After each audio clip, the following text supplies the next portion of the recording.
All right, guys, so there's installation for the Ringke screen protector. It's definitely a screen protector that you need to take your time with. The touch sensitivity on it is really good. The Whitestone Dome crashed and burned, man. It just kind of just started cracking along the edges. I don't know what's going on with that one for the Note 10 Plus, but this is a screen protector that I got from Ringke. You get two in there. The other one's in there. So this installation, you have to watch this installation video in order to get this right the first time.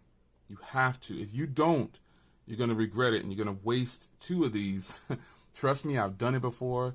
You just need to follow these instructions for real. It's very simple to do. No issues whatsoever if you follow these instructions. Make sure the phone is super clean and you shouldn't have any problems. But this is a very thick plastic screen protector and it's very smooth. You would think it was glass and you really wouldn't even know it was there if you didn't have any kind of bubbles or anything. I've got a couple of little bubbles in the center, barely noticeable. But as far as the screen protector goes, it's really good. I don't have to set up the fingerprint reader again. It's nice. It's a plastic screen protector. And I got to start leaning more towards these screen protectors because, glass screen protectors are cool and everything. But the reason I say you need a screen protector on your phone is because you want to preserve the screen as much as possible. This is something that you're going to keep.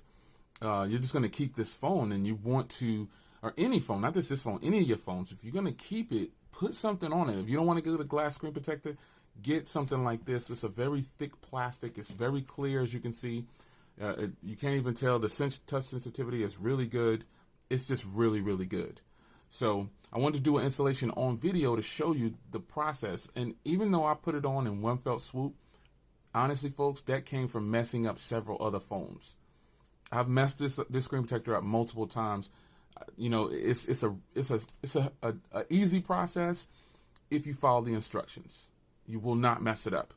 But I say this is definitely one I could recommend over the Whitestone Dome glass for sure this time, at least for the Galaxy Note 10 Plus. I recommend that you get this one because, and this is, Ringke sent this out, but, I wasn't even going to use this actually. I'm just being honest. I was just going to keep the Whitestone Dome on there, but the Whitestone Dome cracked and broke so easy, it was unreal. So this is a new recommendation for you. It's affordable. You get two of them. The process is a little tedious. I'm forewarning you, but you can do it. It's your man Jay. Hope you guys enjoyed. I'll see you in the next one. Take care.